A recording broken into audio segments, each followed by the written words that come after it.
बाप अव्वल। अब्बास परवीन का रिश्ता आया है साथ वाले गांव से। वो लोग इसकी शादी करना चाह रहे हैं। अदनान ने घर में आते ही शोर करना शुरू कर दिया। मैं सहन में बिछी हुई एक चारपाई पर तकिए से टेक लगाकर लेटा हुआ था। हमारे घर के सहन में नीम का एक दरख्त था। मैं इसी नीम के दरख्त के साए में चारपाई पर लेटा हुआ था, जबकि बाकी घर वाले चूल्हे के इर्द गिर्द इकट्ठे होकर बैठे हुए थे। अदनान मेरे पोते का नाम था। मेरी उम्र इस वक्त 120 साल से ज्यादा हो गई है। इतनी ज़्यादा उम्र होने के बावजूद अभी तक मैं अपने पैरों पर कायम था। मेरी नज़र थोड़ी कमज़ोर हो गई थी और कमर में भी दर्द रहने लगा था, लेकिन फिर भी मैं अभी तक किसी का मोहताज नहीं हुआ था। मेरी उम्र के सभी लोग कब के मर चुके थे, लेकिन मुझसे शायद मौत भी रूठ गई थी। असल में मेरी मौत राजस्थान के इन सहराओं में लिखी ही नहीं थी। मैंने कहीं और जाकर मरना था, लेकिन इस जगह को छोड़कर कहीं और जाना ही नहीं चाहता था। ये मेरे महबूब की ज़मीन थी। मेरी आलिया रोही के इन्हीं टेलों पर भागती दौड़ती जवान हुई थी। इसका बचपन भावलपुर के इसी गांव में गुजरा था, जहां मैं पिछले 100 साल से डेरा डालकर बैठा हुआ था। मैंने आलिया को इसी गांव में कभी नहीं देखा था, लेकिन फिर भी 100 साल गुजर जाने के बावजूद भी मुझे रेगिस्तान के एक एक जर्रे से इसकी खुशबू महसूस होती थी। मैं यहाँ से बहुत दूर किसी और जगह का रहने वाला हूँ। आलिया की मोहब्बत मुझे यहाँ खींच लाई थी। मैं रोही के शहर में ऐसा गिरफ्तार हुआ कि फिर दोबारा वापस अपने घर जा ही नहीं सका। मैं पिछले 100 साल से इस इलाके में मुकीम होकर रह गया था। शायद मेरी मौत मेरे आबाई घर में लिखी थी, लेकिन मैं इस इलाके को छोड़कर कहीं मरना नहीं चाहता था। मैंने अपनी जिंदगी के 100 साल यहाँ आलिया की मोहब्बत में डूब डूब कर गुजारे थे, और अब मरकर इसी मिट्टी में दफन होना चाहता था। मौत को भी अब मुझसे जिद हो गई थी। वो मुझे यहाँ मारना नहीं चाहती थी, और मैं इस जगह के अलावा कहीं और मरना नहीं चाहता था। बस इसी मुकाबलेबाजी में मैं यहाँ बेमकसद जिए जा रहा था। मेरे अंदर जीने की आस तो 100 साल पहले ही खत्म हो गई थी, लेकिन मैं खुदकुशी नहीं कर सकता था, क्योंकि खुदकुशी मोहब्बत की तौहीन होती है। मैं बुज़दिल नहीं हूँ जो मोहब्बत की आज़माइशों से घबरा कर मौत को गले लगा लेता है। मुझे इसी दुनिया में रहते हुए मौत का इंतज़ार करना है।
बाप अव्वल।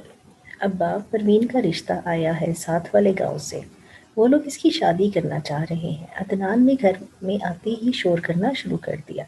मैं सहन में बिछी हुई एक चारपाई पर तकिए से टेक लगाकर लेटा हुआ था।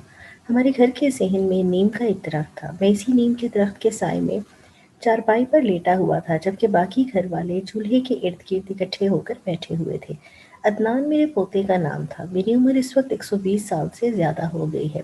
इतनी ज्यादा उम्र होने के बावजूद अभी तक मैं अपने पैरों पर कायम था। मेरी नज़र थोड़ी कमजोर हो गई थी और कमर में भी दर्द रहने लगा था, लेकिन फिर भी मैं अभी तक किसी का मोहताज नहीं हुआ था। मेरी उम्र के सभी लोग कब के मर चुके थे, लेकिन मुझसे शायद मौत भी रूठ गई थी। असल में मेरी मौत राजस्थान के इन सहराओं में लिखी ही नहीं थी। मैंने कहीं और जाकर मरना था, लेकिन इस जगह को छोड़कर कहीं और जाना ही नहीं चाहता था। ये मेरे महबूब की ज़मीन थी। मेरी आलिया रोही के इन्हीं टेलों पर भागती दौड़ती जवान हुई थी। इसका बचपन भावलपुर के इसी गांव में गुजरा था, जहां मैं पिछले 100 साल से डेरा डालकर बैठा हुआ था। मैंने आलिया को इसी गांव में कभी नहीं देखा था, लेकिन फिर भी 100 साल गुजर जाने के बावजूद भी मुझे रेगिस्तान के एक एक जर्रे से इसकी खुशबू महसूस होती थी। मैं यहाँ से बहुत दूर किसी और जगह का रहने वाला हूँ। आलिया की मोहब्बत मुझे यहाँ खींच लाई थी।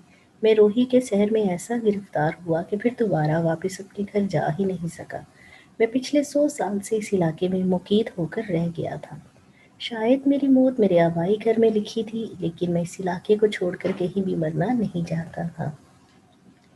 मैंने अपनी ज़िंदगी के 100 साल यहाँ आलिया की मोहब्बत में डूब-डूब कर गुज़ारे थे और अब मरकर इसी मिट्टी में दफ़न होना चाहता था। मौत को भी अब मुझसे ज़िद हो गई थी, वो मुझे यहाँ मारना नहीं चाहती थी और मैं इस जगह के अलावा कहीं और मरना नहीं चाहता था। बस इसी मुकाबलेबाज़ी में मैं यहाँ बेमकसद जिए जा रहा था। मेरे अंदर जीने की आस तो 100 साल पहले ही ख़त्म हो गई थी, लेकिन मैं खुदकुशी नहीं कर सकता था क्योंकि खुदकुशी मोहब्बत की तौहीन होती है। मैं बुज़दिल नहीं हूँ जो मोहब्बत की आज़माइशों से घबरा कर मौत को गले लगा लेता है। मुझे इसी दुनिया में रहते हुए मौत का इंतज़ार करना था।